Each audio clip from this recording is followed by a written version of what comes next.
Sir Jupiter, magandang araw po sa inyo. Ako nga po pala si Orlando. 57 taong gulang na ako ngayon.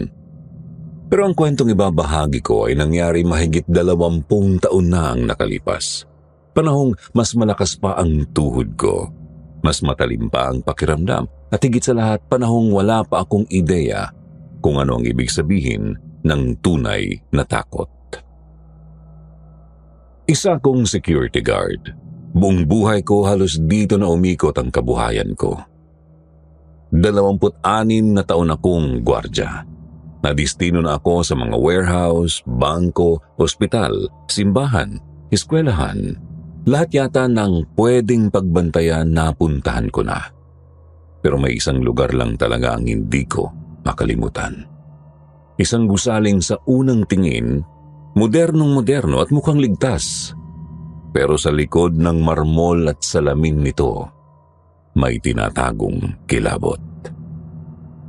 Pero bago po ang lahat, hayaan niyong ikwento ko muna kung sino ako at bakit ako napadpad sa Pasay. Sa Nueva Ecija ako ipinanganak. Doon na rin ako lumaki. Ang tatay ko magsasaka. Ang nanay ko, labandera. 6 kaming magkakapatid at ako ang panganay. Bata pa lang ako, alam ko na ang kahulugan ng gutom, pagod at sakripisyo. Hindi na ako umabot ng kolehiyo. Pagkatapos ng high school, tumulong na agad ako sa pamilya. Kung ano-anong trabaho ang pinasok ko, pahinante, tagalinis, construction helper, kahit pagbebenta ng mais sa tabi ng terminal. Basta't marangal, sige lang ako. Pero kulang pa rin. Nagkaroon ako ng asawa, si Belen. Maganda, tahimik, pero masipag. Sa kanya ko natagpuan ang katahimikan ng buhay. Nabiyayaan kami ng isang anak na lalaki, si Junjun. Palabasa, matanong at kahit papaano'y mas matalino sa akin. Doon ko talaga napagtanto na kailangan kong maghanap ng mas matinong trabaho. Kaya noong inalok ako ng kumpare kong si Derek na mag-security training sa Maynila, hindi na ako nagdalawang isip. Sa simula, ang mga assignment ko ay panay short term, kung hindi palit, reliever. Walang kasiguraduhan, hanggang sa may kumalat na balita na may bagong condominium sa Pasay na kailangan ng security guard. Malaki raw ang sahod, in-house pa. Ika nga, diretso ang kita sa building admin. Hindi na dumadaan sa agency. Mas tiyak, mas malalim. Ang catch, night shift. Alam kong delikado ang gabi pero para sa pamilya ko tinanggap ko. Kailangan kong mapapasok si Junjun sa mas maayos na paaralan. Kailangan naming makabayad sa lupa. Kailangan naming mabuhay. Pagdating ko sa Pasay, agad kong naramdaman ang kaibahan ng probinsya sa syudad. Maingay, mabigat ang hangin, laging mainit kahit gabi na. Kahit hindi tirik ang araw, hindi nawawala ang init. Pawisan ang katawan ko sa loob ng bus pa lang. May dala akong isang bag, may konting damit, ID, training certificates at isang lumang cellphone. Wala pang kamera. Ang kondo na tinutukoy ay 14 na palapag pa lang noon. Tapos na ang lobby, elevator at ilang units sa unang 5 palapag. Pero karamihan sa mga unit bakante pa. Ang mga nakalipat kadalasan ay mga flight attendant, seaman, OFW, mga taong bihira sa bahay. Tahimik ang gabi. Walang halos ingay sa hallway. Ang lobby, maayos. May mga ornamental plants, may water fountain, glass doors, marmol na sahig at receptionist desk na inuukupahan ng mga guard sa gabi. Maayos naman ang CCTV system, 6 na monitor, tig-isang feed bawat floor at elevator cam. May fire alarm system, PA system at logbook. Ang lahat ay maayos sa papel. Kasama ko sa duty si Gary, mas bata ng mga 10 taon sa akin. Masayahin, palabiro at sanay na sa gabi. Siya ang madalas mag-ikot sa parking, fire exit, rooftop. Ako naman ang laging naiiwan sa lobby. Gusto ko kasi yung may monitor at nakikita ko lahat.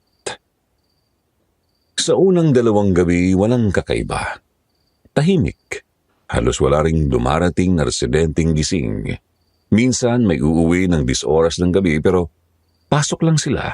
Diretso elevator, walang imikan, normal lang. Wala akong naramdaman na kahit anong hindi pangkaraniwan.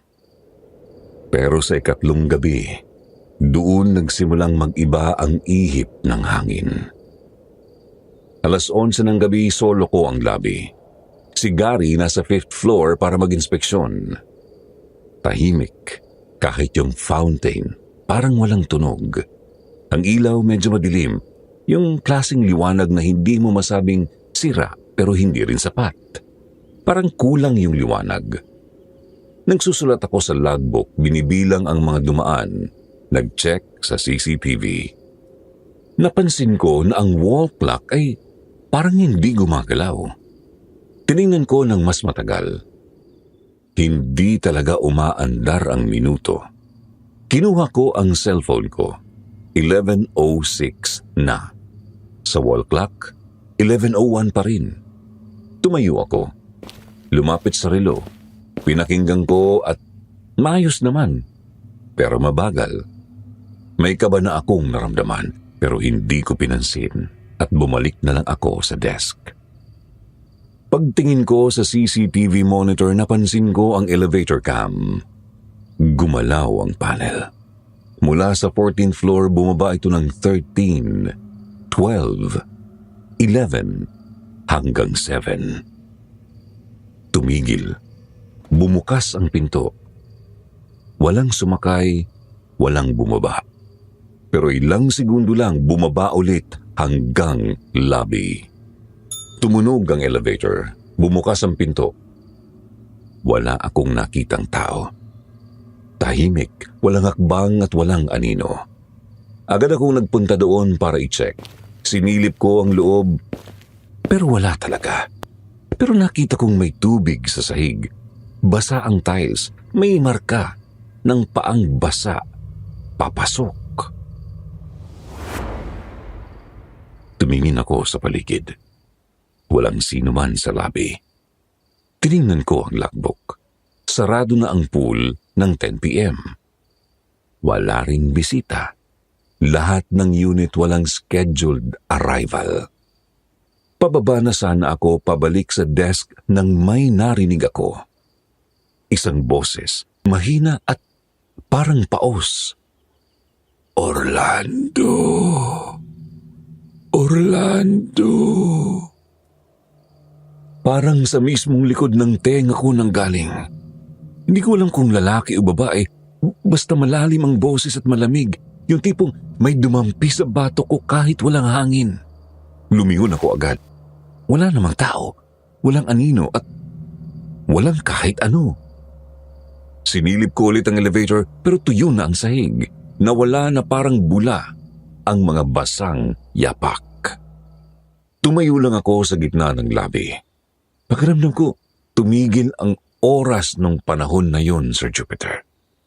At ilang sandali ang lumipas, bigla kong naramdaman na may humawak sa balikat ko kaya naman bumilis ang tibok ng puso ko. Kuya Orlando, ayos ka lang po ba? Tanong sa akin ni Gary, siya pala ang humawak sa akin. Napahilamos naman ako sa mukha at tumango lang ako noon sa kanya, Sir Jupiter. Ayoko rin kasing ikwento pa sa kanyang naranasan ko nung gabing yun kasi baka matakot din siya. Sir Jupiter, akala ko noon yung unang gabi lang na yun ang may kakaiba. Iniisip ko na baka pagod lang ako, baka dala lang ng antok o baka nasobrahan lang ako sa kape. Pero hindi pala.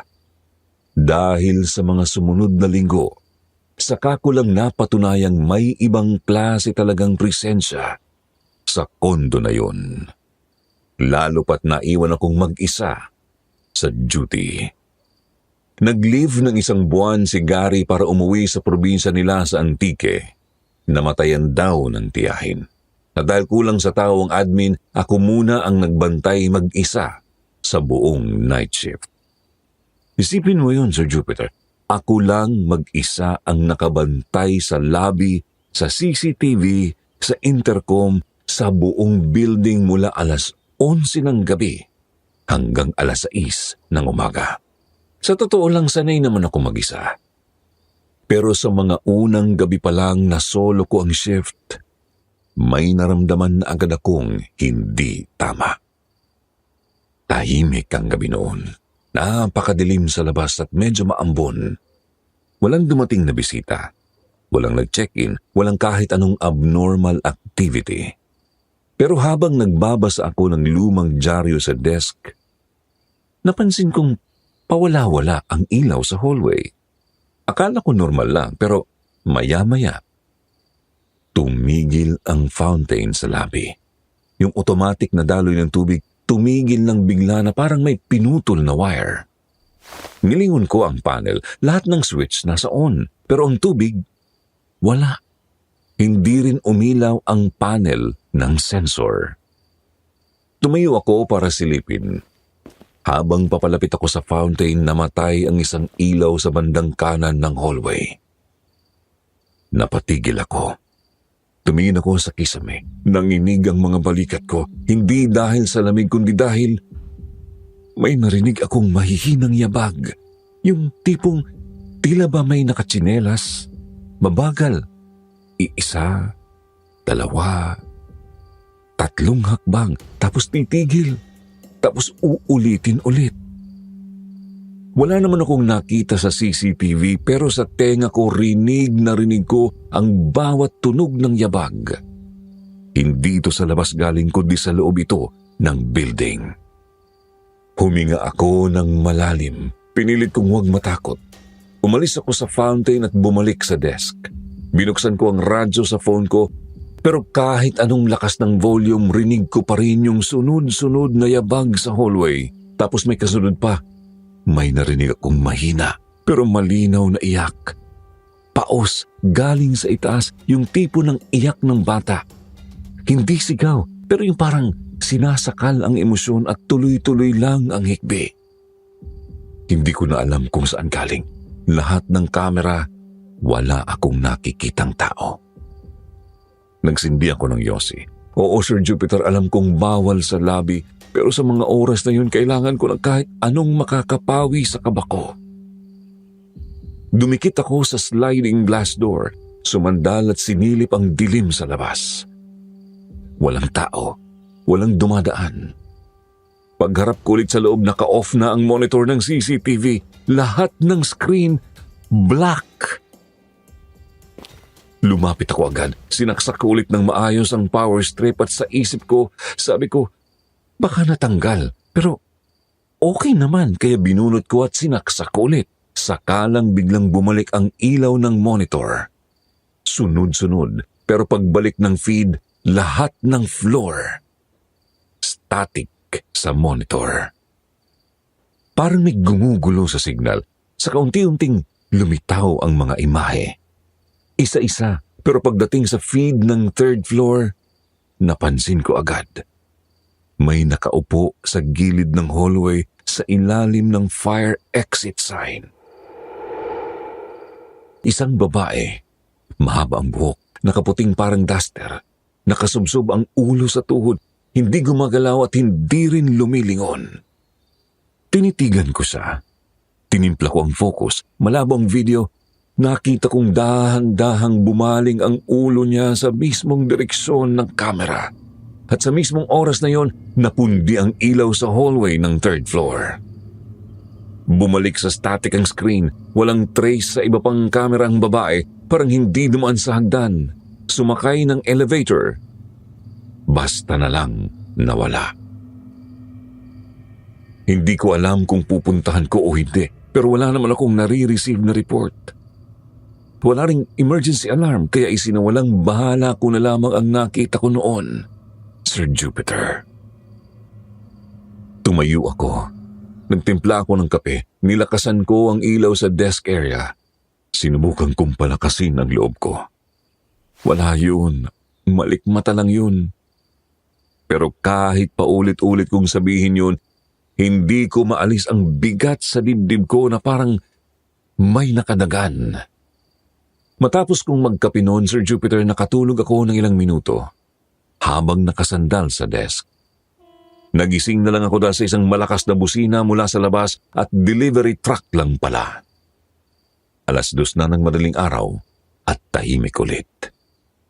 Hanggang sa tumunog ang intercom, may tumatawag mula sa Unit 4C, isang babae. "Kuya, tulungan niyo po ako."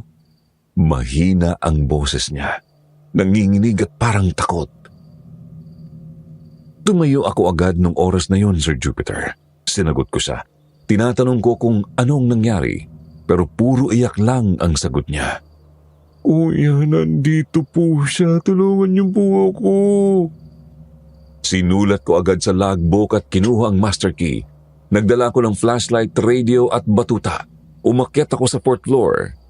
Tahimik ang buong palapag. Ilaw lang mula sa hallway ang nagsisilbing gabay ko. Pagdating ko sa tapat ng Unit 4C, kumatok ako ng 3 beses. Walang sumagot, pero rinig ko ang mahina pa ring pag-iyak sa loob.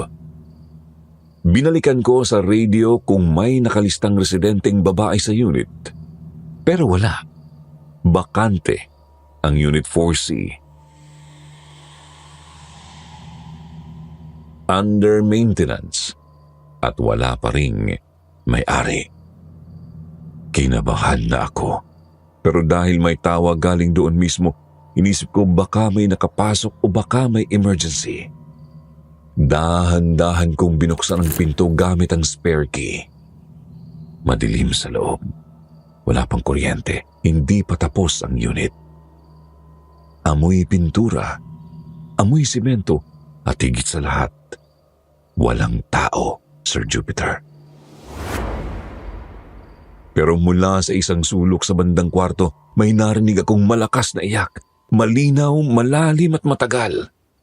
Hindi yung iyak ng bata, hindi rin iyak ng matanda. Hindi ko maipaliwanag, Sir Jupiter. At sa mismong saglit na yon, biglang may pumasok na malamig na hangin at biglang sumara ang pinto sa likod ko.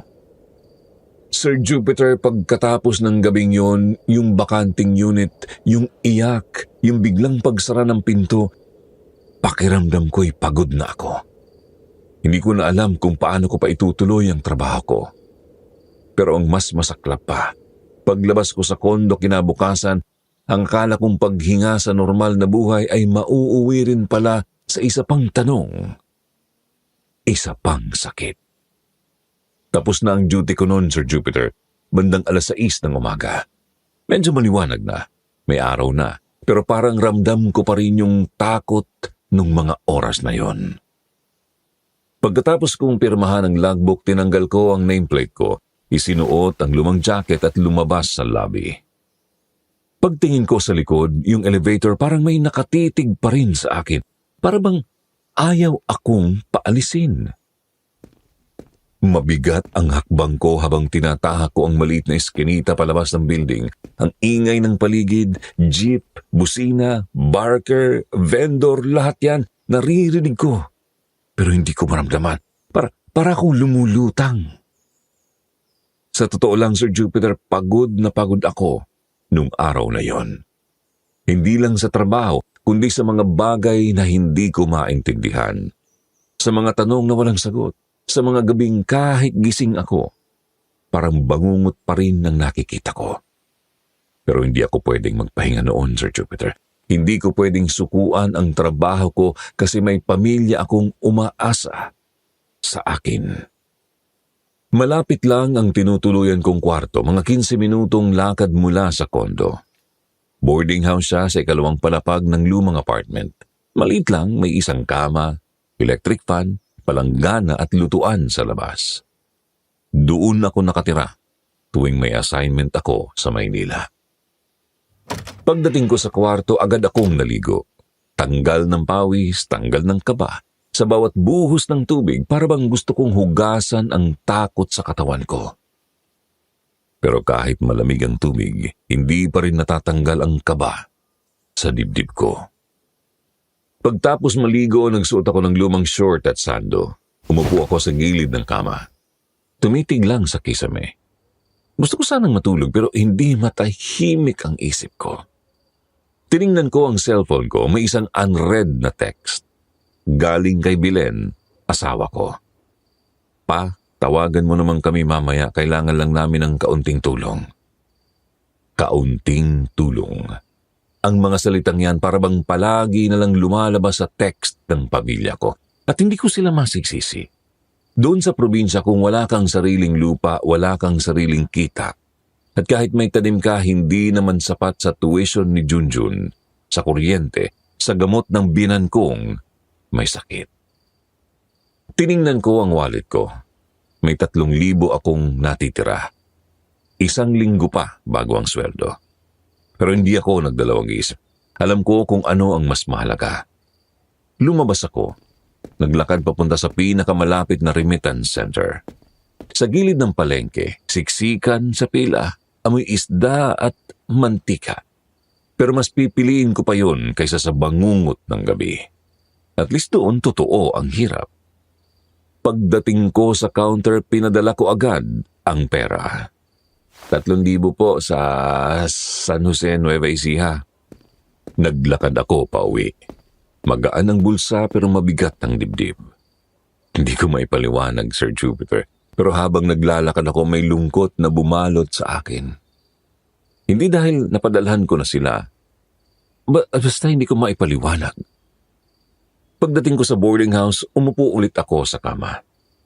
Huminga ng malalim, kinuha ko ang cellphone ko at tinawagan si Belen. 2 ring, 3, 4. Sa ikalimang ring may sumagot, pero hindi si Belen, kundi boses ng lalaki. Hello? Nagkanda utal ako. Sino to? Si Belen, nasaan? Sandaling katahimikan. Tapos narinig ko medyo malayo ang boses ng babae sa background. Teka lang, ako na. Pero hindi si Belen ang sumagot at biglang ibinaba ng lalaki ang tawag. Napatitig lang ako noon sa phone ko at napatulala. Tama bang numerong tinawagan ko? Oo, ilang taon ko nang ginagamit yun. Hindi yun bago. At ilang minuto lang ang nakalipas, tinawagan ko ulit. Tumunog. Tapos, na-disconnect. Sinubukan ko ulit at biglang nag-out of coverage area. Parang biglang bumigat ang buong kwarto. Tahimik, parang may humigop ng hangin. Ang init kanina biglang napalitan ng lamig. Nanginginig ako, hindi dahil sa takot, kundi dahil sa nangyari at pagkalito. Sino yung lalaki? Bakit siya ang sumagot sa telepono ng asawa ko? Bakit hindi si Belen ang sumagot agad? Bakit parang galing pa sa malayo ang boses niya?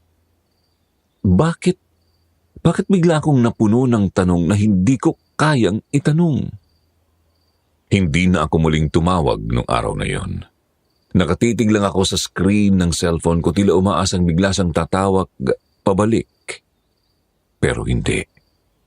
Sir Jupiter, hindi ko alam kung alin ang mas masakit. Yung naririnig kong iyak sa bakanting unit o yung tahimik na pahiwatig na baka niloloko na ako ng asawa ko. Sir Jupiter, wala akong tulog ng araw na yon.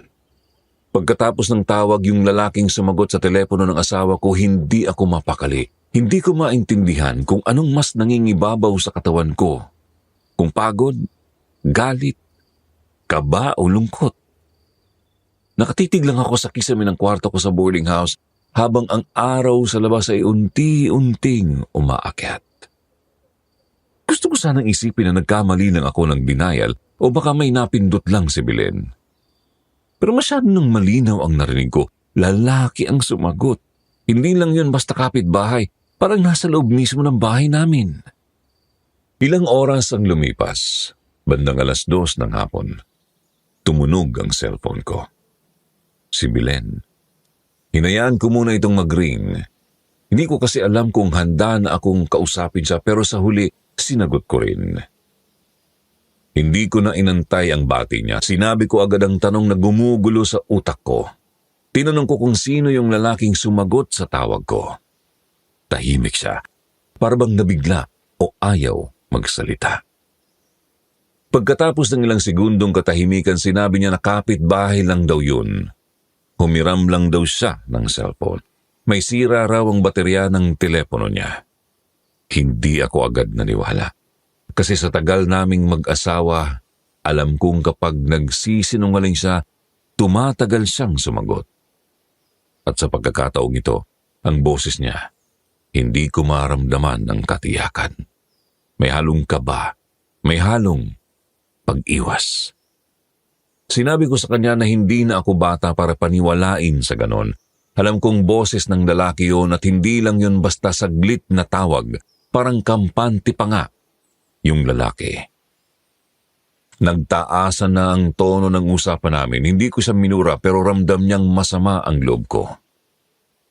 Sinumbat ko lahat ng sakripisyong ginagawa ko sa Maynila. Yung puyat, gutom, takot.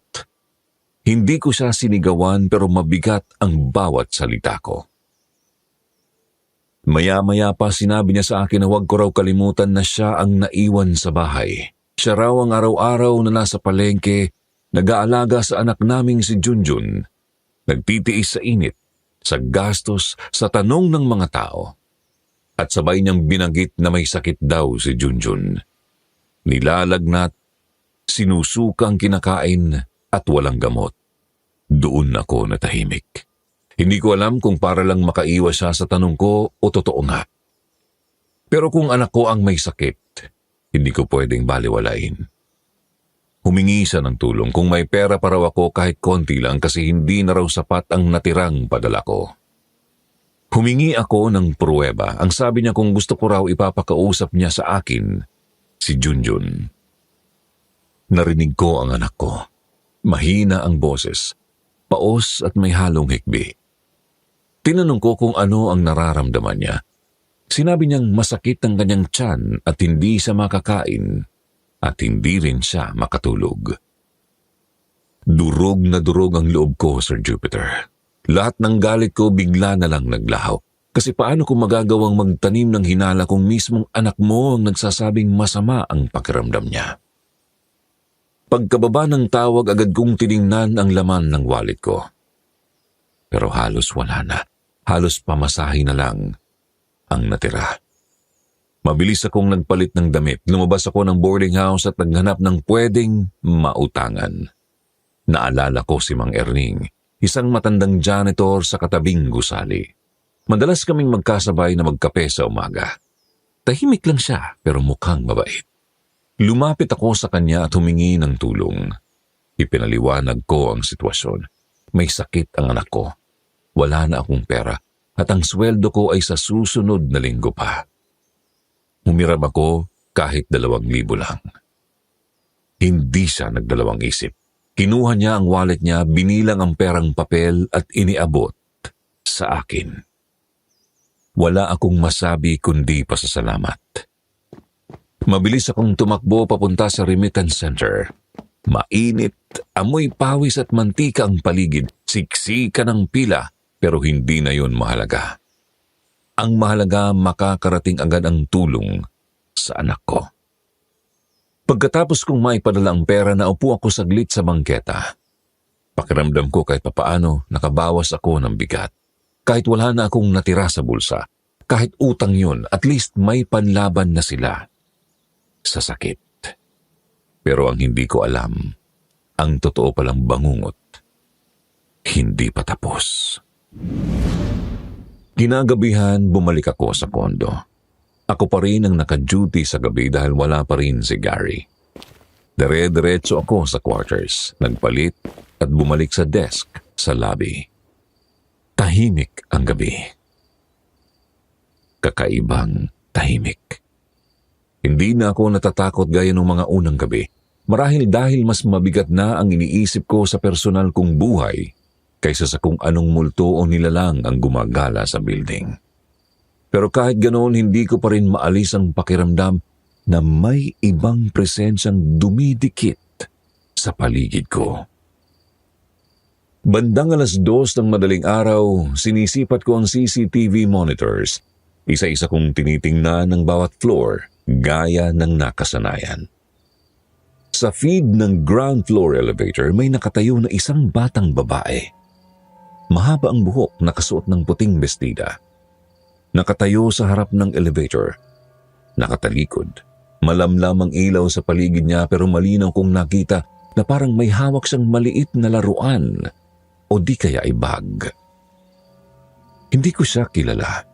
Sa tagal ko sa duty, kabisado ko na ang hitsura ng mga anak ng residenteng may pamilya. At higit sa lahat, walang bata na gumagala ng ganoong oras. Mabilis akong tumayo nang makita kong pumasok siya sa elevator at sumarayon at nakita ko na papunta sa 4th floor. Kinuha ko ang flashlight ko at tinungo ang elevator. Pagbukas ng pinto, walang batang nakasakay.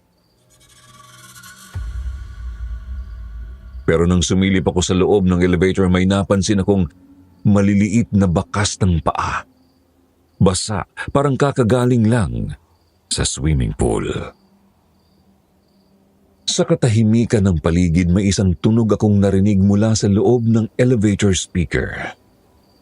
Isang mahinang tawa ng bata. At pagkatapos noon, biglang namatay ang ilaw sa buong paligid at umalingaw-ngaw ang tawa ng bata na sobrang nakakarindi.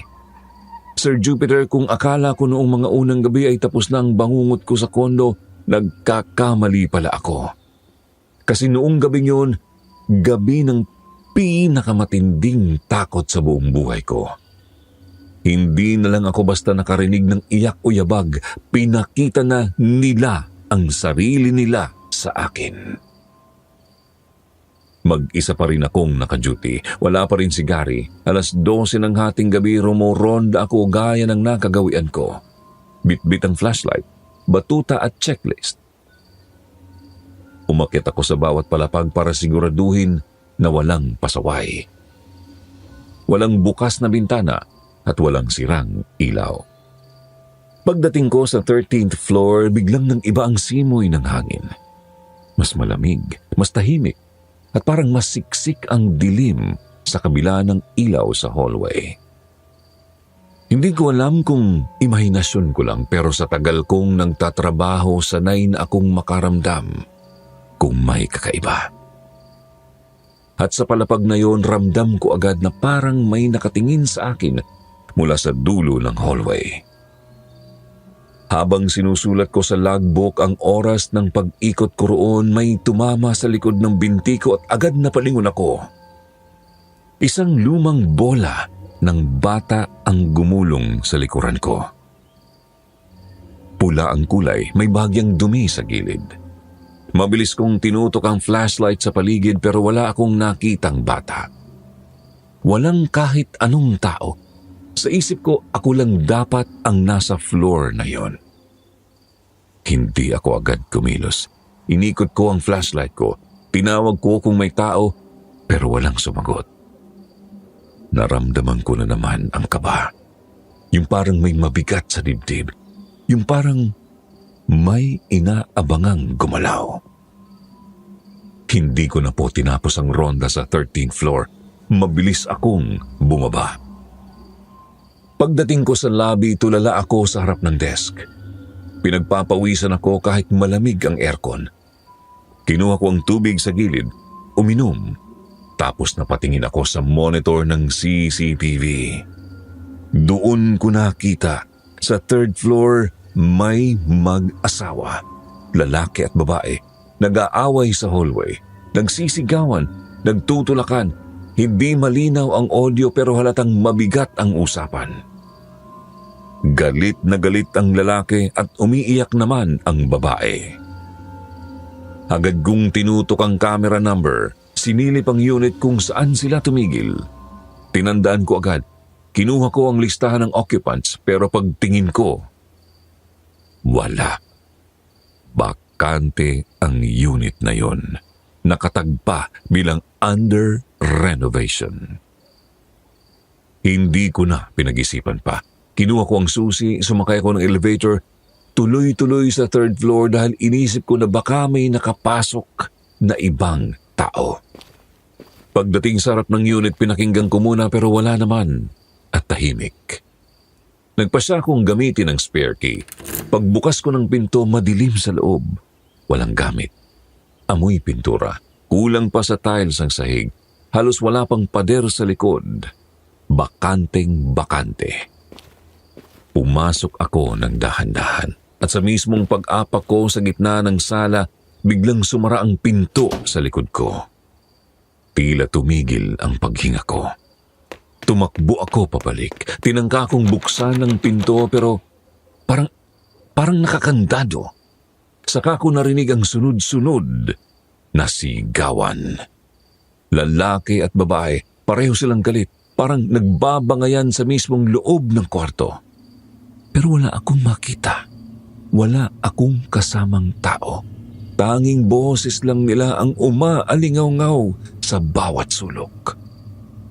Papalapit ng papalapit ang sigawan, parang umiikot sa paligid ko, umaalingaw-ngaw sa tenga ko at para akong mababaliw. At doon na namatay ang ilaw. Walang ilaw, walang exit light, walang kahit anong liwanag, parang hinigop ang lahat ng liwanag sa buong unit. At doon ako napasigaw. Naglakad ako pabalik sa pinto. Hinampas-sampas ko ang doorknob. Wala pa rin. Parang pinipigilan ako ng kung anong puwersa. Napaluhod na lang ako sa takot hanggang sa bumukas bigla ang pinto. At sa pagbukas noon, isang babaeng duguan naman ang nakatayo sa harap ko. Nakatitig lang siya sa akin. Nakalugay ang buhok. Punit ang damit. May malalim na suga sa sentido. Puno ng dugo ang leeg niya. At ang pinaka hindi ko makakalimutan, nakangiti siya. Isang ngiting hindi mo alam kung may galit, may awa o may halong pagkabaliw. Isang ngiti na parang sinasabi niyang papatayin niya ako. Napapikit ako sa sobrang takot at pagdilat ko. Wala na siya. Ako lang ulit nakatayo sa madilim na unit na bakante. Sir Jupiter, kung may gabi mang halos hindi ko na gusto pang balikan sa isipan ko, ito yun ang susunod kong ikikwento. Ito na po ang gabing tumulak sa akin sa hangganan ng sarili kong lakas, pasensya at tapang. Matapos kong makita yung babaeng may dugo sa ulo sa bakanting unit noong gabing yun, nilagnat ako kinabukasan. Hindi ko na nga muna tinuloy ang duty ko. Tulala lang ako buong araw. Tapos kinagabihan nun, sinipon, nilagnat at nanghina ako. Para akong sinaniban ng pagod, pero hindi lang pisikal, pati sa loob, Sir Jupiter. Parang binuksan yung dibdib ko at nilagyan ng yelo. Walang araw na dumaan na hindi ko naaalala ang hitsura ng babae. Nakangiti, duguan ng sentido at yung amoy sa paligid ng unit masangsang, parang kalawang at bulok na dugo. Paulit-ulit yun sa isip ko. Parang sirang plaka. Isang linggo rin akong nagpahinga. Tumulong na rin sa akin yung may-ari ng boarding house. Pinilit kong magpagaling. Uminom ng gamot, tumahimik. Kahit papaano unti-unti rin akong bumalik sa ayos. At nung makalipas ang 7 araw, bumalik na ako sa trabaho. Pagbalik ko sa kondo, bumungad agad sa akin si Gary. Nakabalik na siya. Bagong gupit, parang walang nangyaring masama sa kanya. Nakangiti pa nga siya nang makita ako. "Salamat, pre," sabi niya. "Ikaw ang nagbantay pala habang nakalive ako." Hindi ko na lang sinabi ang lahat ng nangyari. Wala akong lakas para ipaliwanag pa. Basta ang sabi ko lang, buti na lang nandito ka na. Gabi na yon, ako ang umakyat sa mga palapag para rumonda. Siya ang naiwan sa lobby. Nagkasundo kami na ganun muna. Gusto ko rin sanang patunayan sa sarili ko na kaya ko pa, kahit may pangamba pa rin sa dibdib ko. Pag-akyat ko ng mga palapag, maayos naman sa una. Tahimik, walang masyadong tao. hanggang sa umabot ako sa 13th floor. Hindi ko alam kung bakit pero mas malamig ang hangin doon. Masasabi ko na talagang iba ang singaw ng palapag na yon. Parang puro anino ang lumilipad sa paligid. Mabilis akong naglalakad. Sinusulat ko lang sa logbook ang oras at petsa. Pero sa kalagitnaan ng paglalakad ko, biglang bumukas ang isang pinto. Napalingon ako. Wala namang tao. Nakabukas lang ang unit. Tapos sunod-sunod na ang pagbukas at pagsara ng mga pinto sa magkabilang side ng hallway.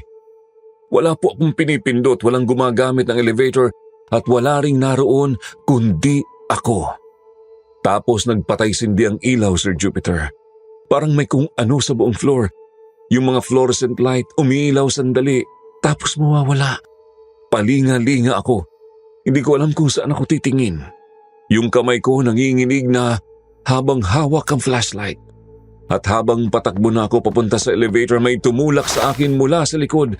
Malakas at nakita ko ang isang batang nagtatago sa dilim. Nadapa ako. Tumama ang siko ko sa tiles. Agad akong bumangon pero nang tumingin ako sa likod, wala akong nakita. Pero sa isang iglap sa dulo ng hallway nakita ko yung batang babae. Nakatayo, nakatingin sa akin at nakabistita. Parehong itsura noong nakita ko sa CCTV pero ngayon, nasa harap ko na siya. Tumalikod ako at kumaripas ng takbo. Pagdating ko sa elevator, agad kong pinindot ang button. Naghintay ako. Ilang segundo lang, bumukas na ito. Pasok ako agad, pinindot ko ang G para sa lobby. Pagsarado ng pinto, may naramdaman ako sa kanan ko. Paglingon ko, nandoon siya, yung babae, yung may dugo sa ulo at katabi ko. Hindi siya nagsalita, hindi siya kumilos pero titig na titig siya sa akin. Nanlilisik ang mga mata niya. Umaagos ang dugo sa sentido niya at amoy na amoy ko ang luma, bulok at kalawang na dugo. Sir Jupiter, halos himatayin ako noon mga oras na yon. Hindi ako makasigaw, hindi ako makagalaw. Parang nanigas ang buong katawan ko habang dahan-dahang bumubukas ang elevator.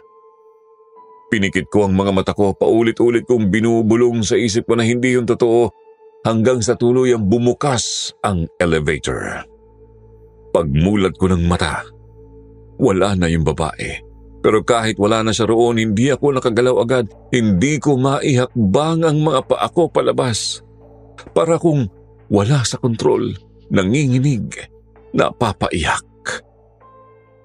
Hanggang sa napabalik ako sa ulirat ko. Dahan-dahan akong lumabas. Tulala para akong basang papel na ihip na lang ng hangin ang kulang para mapahinga. Hanggang sa nakita ako ni Gary. Lumapit siya sa akin. May hawak siyang tasa ng kape. Tinanong niya ako kung okay lang daw ako pero hindi ko na siya sinagot. Diretso ako sa quarters. Kinuha ko ang bag ko. Hindi na ako nagpalit. Hindi ako nagpaliwanag.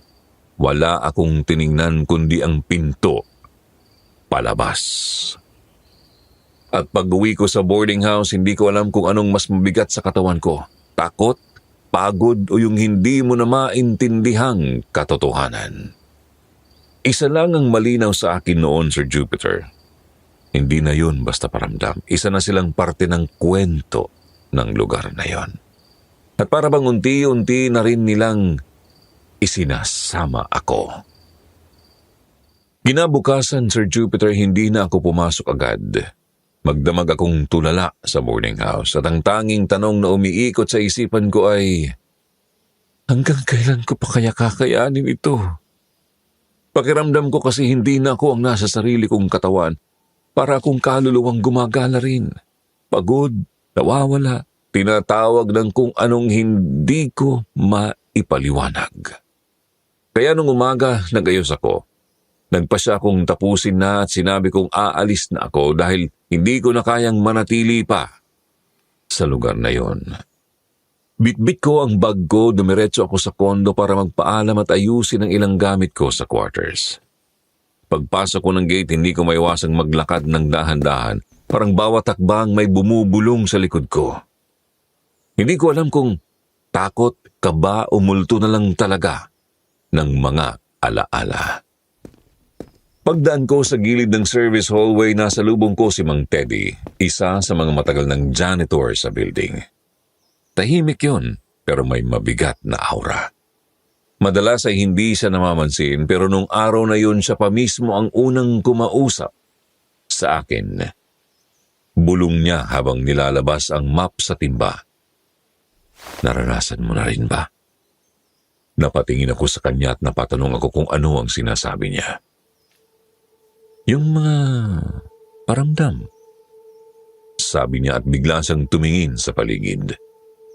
Mga yabag sa hallway, yung batang babae, yung batang at yung babaeng duguan. Sir Jupiter, nanlamig ang batok ko. Para akong binuhusan ng malamig na tubig. Hindi ko alam kung matatakot ako o mapapagaan ng loob ko dahil may nakaalam ng mga nakita ko.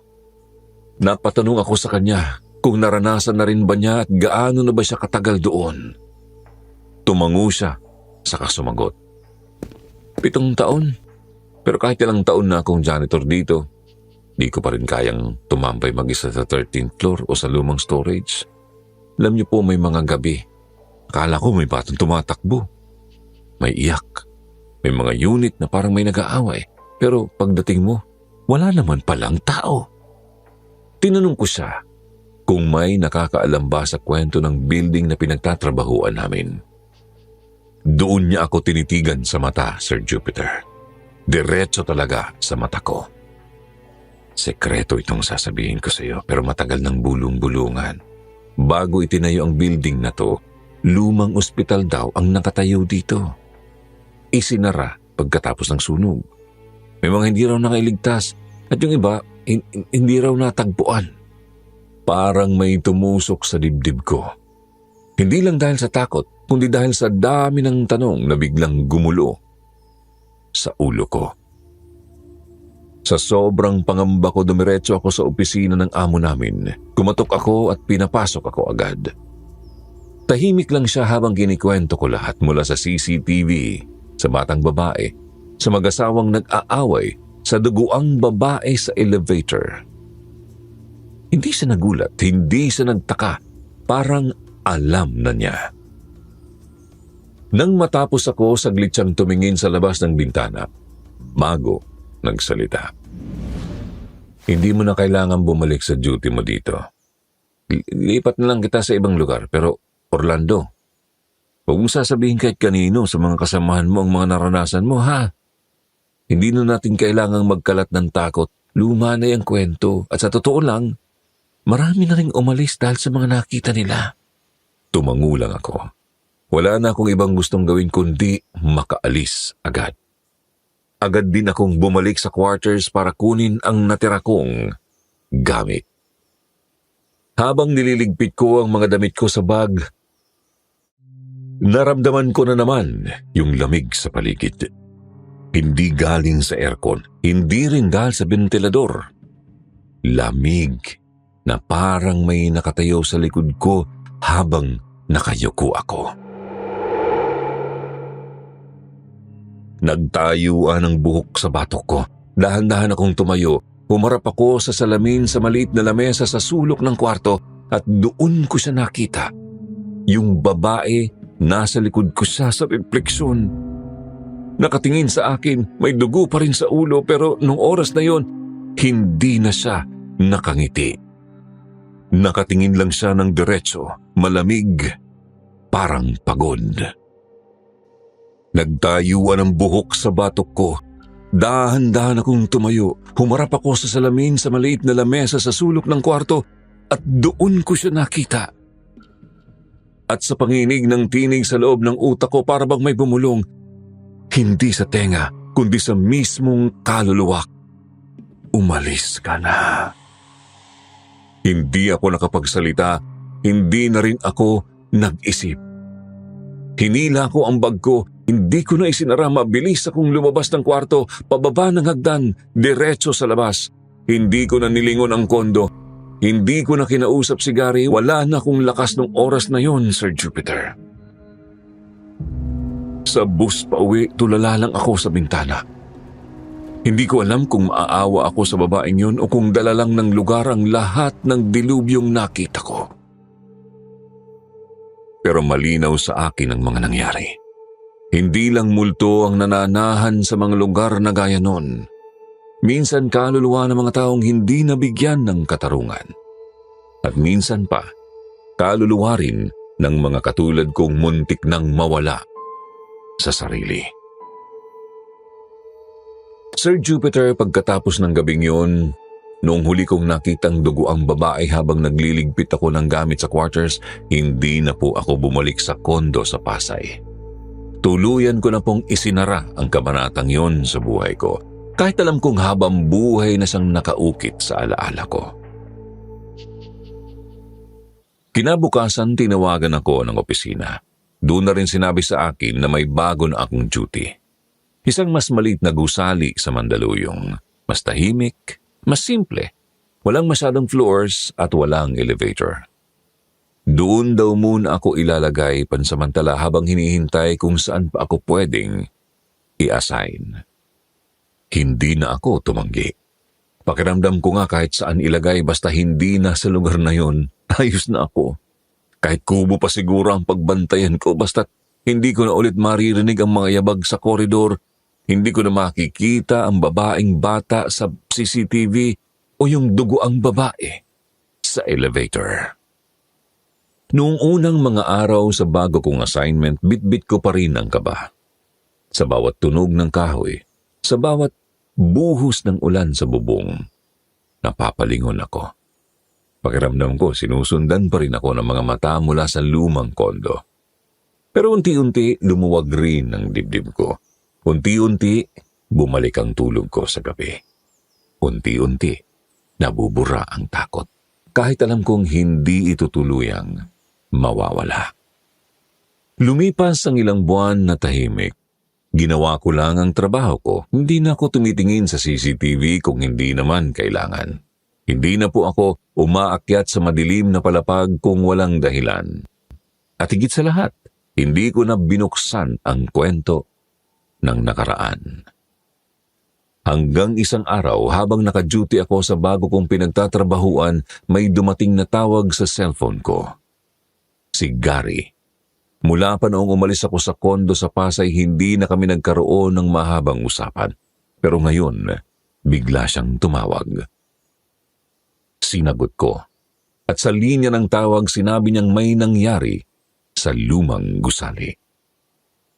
May ikinwento siya tungkol sa bagong umupa sa isang unit doon. Unit 3D. Ang dating bakanting unit na ilang beses kong pinuntahan sa gitna ng gabi. Sabi niya mag-asawa raw ang tumira. Pero ilang gabi pa lang silang nakalipat, may naririnig ng sigawan. May reklamo na mula sa ibang residente. Pumunta raw siya para alamin, pero pag-akyat niya walang tao. Tahimik ang buong hallway. Pero habang nakatayo siya sa harap ng unit, nakarinig siya ng iyak. Iyak ng parang bata mula raw sa koridor, pababa. Paglingon niya parang may puting aninong dumaan, isang batang babae, tumakbo raw ito sa dulo ng pasilyo. Pero nang sundan niya, wala na. Habang kinikwento niya sa akin yun, hindi ako nakapagsalita. Gusto kong sabihin sa kanya na oo, naramdaman ko rin ang lahat ng yan. Gusto kong sabihin na hindi lang siya, hindi lang ang mga bago, kundi ako rin. Naranasan ko ang impyerno ng gusaling yon. Pero sa halip na sabihin ko ang totoo, pinilit ko na lang na makinig. Pinilit kong hindi magsalita. Parang may humahawak sa dila ko. Pilit akong pinapatahimik. Hindi ko siya sinagot. Tinapos na lang namin ang tawag na tahimik. Tulad ng paano ko rin tinapos ang yugto ko sa lugar na yon. Walang ingay, walang paliwanag, at walang pamamaalam. Simula noon, hindi ko na muling kinausap si Gary tungkol sa gusaling yon. Kahit dumaan ang mga araw na pilit kong binubura sa isip ko ang mga sigaw, ang mga mukha at ang mga tunog na hindi ko dapat narinig. Alam kong hindi ko na kayang bumalik pa doon. At kahit anong pagsisinungaling ang gawin ko sa iba, kahit anong itahimik ko sa sarili ko, hindi ko na rin maikakaila kung ano ang nakita ko. Opo, pinilit kong kalimutan at pinilit kong magpatuloy sa buhay. Pero sa tuwing napapapikit ako sa dilim ng gabi, lalo na kapag walang tunog ang paligid, naririnig ko pa rin ang pinto ng unit na unti-unting bumubukas. Ang batang tumatakbo sa sahig na tila laging basa. At higit sa lahat, ang bulong mula sa isang babaeng may dugo ang ulo, nagsusumamo. "Umalis ka na." At sa kabutihang palad nakinig ako. At hindi na ako bumalik. Sir Jupiter, matapos ang ilang buwan sa bago kong assignment, unti-unti kong naipon ang kaunting perang matagal ko nang pinapangarap na maiuwi sa amin. Hindi man ito kalakihan, sapat na para sa pamasahe pa uwi. Kaunting pasalubong at kaunting aginaldo para sa pamilya. Noon ko lang muli naramdaman ang saya sa ideya ng pag-uwi. Para bang pagkatapos ng lahat, may patutunguhan pa rin ako. Sa bawat sahod na hawak ko, naiisip ko ang itsura ng anak ko habang binubuksan ang pasalubong. At si Belen, ang asawa ko, habang inaayos ang mesa para sa hapunan. Sa isip ko, maiibsan na ang lamig ng mga taon naming magkakahiwalay. Mapupunan na ng yakap ang mga espasyong nabuo sa pagitan namin. Pinalitan ko ang takot ng kondo ng panibagong pag-asa. At nang sapat na ang ipon, hindi na ako nagpatumpik-tumpik pa. Umuwi ako. Maaga akong umalis ng Maynila, bitbit ang isang malaking backpack at isang pusong punong-puno ng pangarap na bumawi kahit pa huli na ang lahat. Ang biyahe papuntang probinsya ay tila mas mahaba kaysa sa dati. Marahil dahil sabik na sabik akong makarating. Sa bawat tanaw ng bundok, sa bawat palayan na nadaanan ng bus, pakiramdam ko, papalapit na ako sa tahanan. Sa wakas, makikita ko na ulit ang pamilya kong dahilan ng lahat ng sakripisyo ko. Pero pagdating ko sa mismong kalsadang kinatatayuan ng dati naming bahay, hindi ko inasahan ang mararamdaman ko. May nagbago, hindi lang sa itsura ng bahay, na mas mukhang napabayaan kaysa sa dati, kundi pati sa pakiramdam. Wala yung dating init na parang inaanyayahan akong pumasok. Tahimik ang paligid, malungkot, para bang hindi ako hinihintay at para bang hindi ako inaasahan. Ang unang hakbang ko papasok sa gate ay mabigat. Parang may nakatingin sa akin mula sa sulok ng bahay. Pumasok ako. Nagpakilala at doon ko narinig mula sa mismong mga kapitbahay ang mga bulong na ayaw kong paniwalaan. Matagal na raw akong hindi binabanggit ni Belen. Matagal na raw siyang may kinakasamang ibang lalaki. Iba't ibang lalaki, ayon sa ilan. Ang bahay na pinaghirapan kong ipatayo ngayon ay tila naging tuluyan ng pagkukunwari pagtataksil. Hindi ko alam kung anong mararamdaman ko noon. Hindi galit ang unang pumasok sa akin, hindi rin selos, kundi isang matinding lungkot. Yung lungkot na walang iniwang puwang sa dibdib mo, kundi basag at wasak. Yung lungkot na parang sinakal ako habang nakangiti ang lahat sa paligid ko. Pinilit kong hanapin ang anak ko, ang matagal ko nang pinapangarap na mayakap at makausap ng mahigpit. Ngunit sa halip na yakap ang sumalubong, ang narinig ko ay balita ng pagkakasangkot niya sa mas malalim pang problema. Gumagamit ng ipinagbabawal na gamot ang anak ko. Lumalabas raw siya gabi-gabi, nagagalit kapag pinagsasabihan, lumalaban, sumisigaw. At ang mga perang pinapadala ko noon, ang mga perang isinakripisyo ko kapalit ng kaligtasan ko ay hindi raw napunta sa pagkain o pag-aaral, kundi sa bisyo, luho at kung ano-anong walang kwentang bagay. Sir Jupiter, doon ako tuluyang nanlumo. Doon ko naramdaman na parang bumulusok ako sa isang bangin na walang sumalo sa akin. Hindi ko na nahanap ang anak kong kilala ko noon. Ang batang akala ko noon ay inaasam pa rin akong makita. Ang batang inaakala kong magsasabing na-miss niya ako. Pero hindi. Ang bumungad sa akin, isang batang galit sa mundo. Walang respeto, walang takot at sa tingin ng iba, wala nang pag-asa. Wala na akong nasabi, hindi na ako kumibo. Lahat ng dalang galak ko sa pag-uwi, naglaho.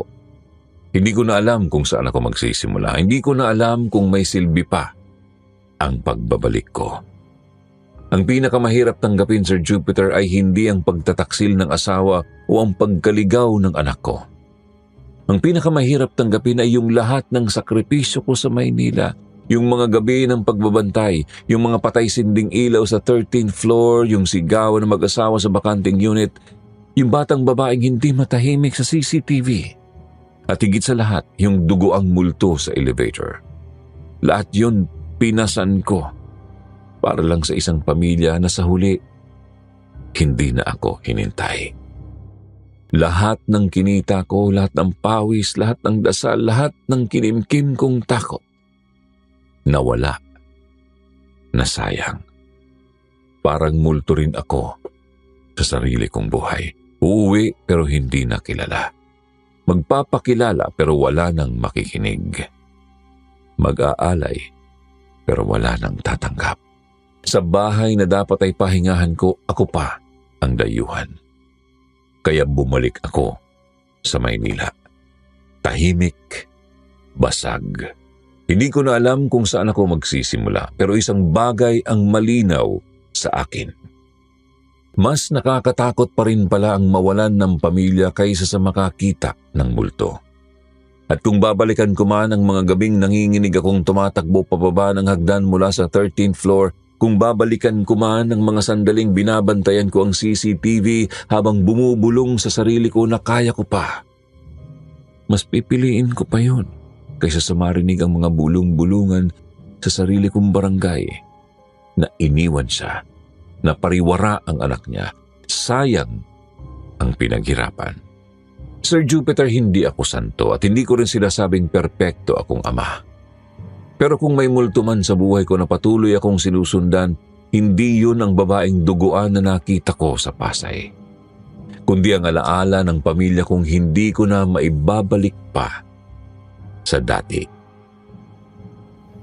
Sir Jupiter, sa kabila ng lahat ng mabigat na bumagsak sa akin noon, may maliit pa rin palang parte sa akin na ayaw sumuko. Noong bumalik ako sa Maynila matapos malaman ang sinapit ng pamilya ko, hindi ko agad alam kung ano ang gagawin. Kahit gaano kasakit ang nangyari, kahit gaano kalalim ang sugat ng pagkabigo, anak ko pa rin siya.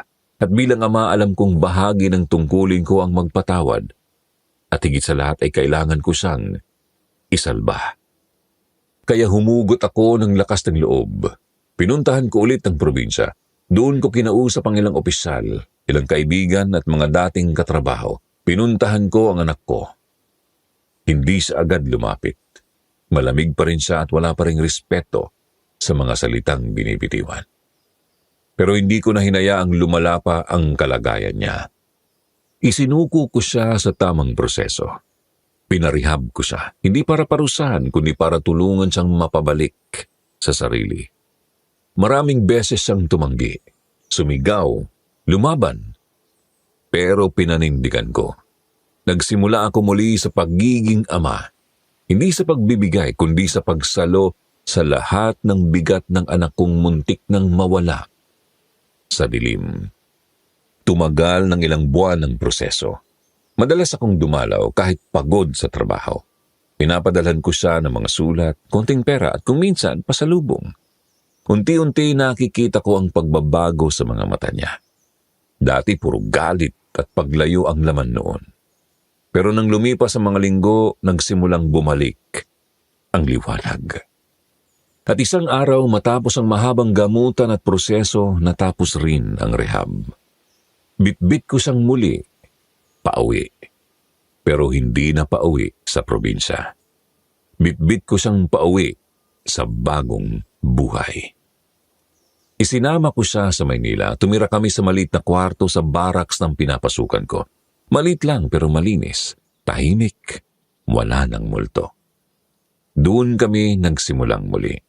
Pinagtrabaho ko siya sa malapit na tindahan. Doon muna habang inaalalayan ko siyang unti-unting bumalik sa normal. Sa gabi, sabay kaming kumakain. Hindi kami madalas magkwentuhan. Pero sapat na ang katahimikan para maintindihan namin ang isa't isa. At sa bawat araw na lumilipas, Sir Jupiter, pakiramdam ko bumabalik ang mga taon na nawala sa amin. Hindi na namin kailangang ipaliwanag kung bakit kami nagkaganito. Ang mahalaga, magkasama na kami. Hindi na bumalik sa amin si Belen, mas pinili niya ang lalaki niya. At sa totoo lang, wala na rin akong galit sa kanya. Tanggap ko na po ang lahat. Baka yun din ang itinakda ng tadhana, na masaktan muna ako bago ko muling pahalagahan ang mga bagay na mahalaga sa akin. Ngayon, mas matanda na ako. Mas kalmado na rin ang puso ko. Nagpatuloy ako sa pagiging security guard. Simple lang, walang ganong istorya pero sapat na. Hindi ko na hinangad na umangat pa sa posisyon o maghanap ng mas magarang trabaho. Basta't maayos ang araw, tahimik ang gabi, at ligtas kaming mag-ama, ayos na ako roon. Minsan, sa sobrang katahimikan, bumabalik sa isip ko ang Pasay, ang 13th floor, ang batang babae, mag-asawang nag-aaway sa CCTV, ang babaeng duguan sa elevator. Pero hindi na sila kasing lakas ng dati. Parang mga aninong dahan-dahan nang nawawala sa liwanag ng araw. Parang mga alaala ng masamang panaginip na habang tumatagal, nauunawaan kong bahagi lang iyon ng paglalakbay ko. Hindi ko na rin kinausap si Gary mula noon. Hindi ko alam kung nandoon pa siya sa building. Wala na akong balak alamin. Ngayon, ang tanging gusto ko na lang, kapayapaan. At sa wakas, pakiramdam ko ay natagpuan ko na rin ito. Sir Jupiter, salamat po sa pakikinig. Alam kong mahaba at mabigat ang kwento ko. Hindi ito nakakatakot gaya ng mga horror movie. Hindi ito kasing haba ng mga nobela sa dyaryo pero totoo po ito. Nangyari ito at dala ko ito habang buhay. Sana po kahit papaano may napulot kayong aral. Sana kung may nakakarinig man nito ngayon, maalala nila na hindi lahat ng multo ay nasa lumang gusali. Minsan ang pinakamalalim na multo ay ang pagsisisi, ang pagkakamali at ang pagkawala sa mga taong mahal natin. Pero habang humihinga pa tayo, palagi po tayong may pagkakataon na magsimula muli. At bago ko po tapusin ang kwento kong ito, nais ko pong magtanong, Sir Jupiter, at humingi ng payo mula sa iyo at sa mga listener. Tama lang po ba na umalis ako sa dati kong pinagtatrabahuan at hindi ko binalaan ang mga kasamahan ko? O mas mabuti kung sinabihan ko sila at inalam ko ba dapat kung ano ang bumabalot na misteryo sa lugar na yon? Salamat sa tanong mo, Orlando, at salamat din sa pagtitiwala mong ibahagi ang buong kwento mo. Hindi biro ang pinagdaanan mo, sa katawan, sa isipan, at higit sa lahat, sa puso. Ang tanong mo ay mabigat at totoo. Tama lang ba na umalis ka nang hindi nagbabala? Dapat ba ay inalam mo pa ang misteryo sa likod ng lahat? Ito po ang sagot ko, Orlando. Walang masama sa pagprotekta sa ating sarili. Sa dami ng pinagdaanan mo sa kondo na yun, mula sa kababalaghan hanggang sa personal mong bigat bilang ama at asawa, karapatan mong piliin ang katahimikan at kaligtasan. Kung sa mga oras na yon ay halos mabaliw ka na sa takot, kung dumating ka na sa puntong hindi mo na alam kung anong totoo at hindi mo kailangang humingi ng tawad sa desisyong lumayo. Oo, maraming may magsasabi na dapat sinabihan mo sila. Pero kailan ba naging madali ang paniwalaan ng kwento tungkol sa multo? Lalo na kung manggagaling sa isang taong pagod, mag-isa, at halos di na makatulog sa takot. Hindi mo sila binigyan ng babala kasi alam mong hindi ka nila pakikinggan at baka ikaw pa ang pagtawanan o masisante. Sa totoo lang, ang ginawa mong pag-alis, isang uri na rin ng babala. Sa katahimikan mo, sa biglaan mong paglayo, sa pangambang nakita ng mga mata mo, minsan sapat na yun para matauhan ng mga taong gustong makaramdam. Tungkol naman sa hindi mo pag-alam kung ano ba talaga ang misteryo sa likod ng gusaling yun, hindi mo na responsibilidad na alamin ang totoo. Alam mo, hindi lahat ng tanong kailangang masagot. Hindi lahat ng kwento ay kailangan ng closure. Kung ang pag-usisa mo pa ay posibleng ikapahamak mo, mas pipiliin ko ring itikom na lang ang bibig at isara ang pinto kung ako naman ang nasa kalagayan mo. Ang mahalaga, nakaligtas ka, nabuhay ka, at higit sa lahat, nakabawi ka sa anak mo.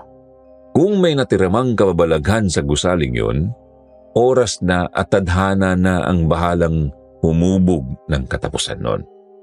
Hindi kailangang ikaw pa rin ang magdala ng bigat na yon. Kaya heto ang payo ko, Orlando. Patawarin mo ang sarili mo. Hindi mo kailangang maging bayani para sa lahat. Hindi mo kailangang isalba ang gusali, ang mga tauhan o ang buong misteryo. Dahil sa huli, ang pinakamahalaga, pamilya mo at ang sarili mong kapayapaan. Kung may pagkakataon man na kailangan mong magsalita tungkol sa nangyari, gawin mo ito sa mga taong handang makinig, hindi manghusga. Tulad ngayon, at sana ngayong nailabas mo na lahat ay mabawasan kahit paano ang bigat sa dibdib mo. Hindi ka duwag. Ikaw ay isang ama na lumaban sa dalawang klase ng multo. Yung nasa dilim at yung nasa puso mo. At para sa akin, Orlando, isa kang survivor. Ngayon, para sa mga listener natin na nakikinig, gusto kong itanong sa inyo. Kung kayo ang nasa lugar ni Orlando, lalayo rin ba kayo at tatahimik na lang para protektahan ang sarili?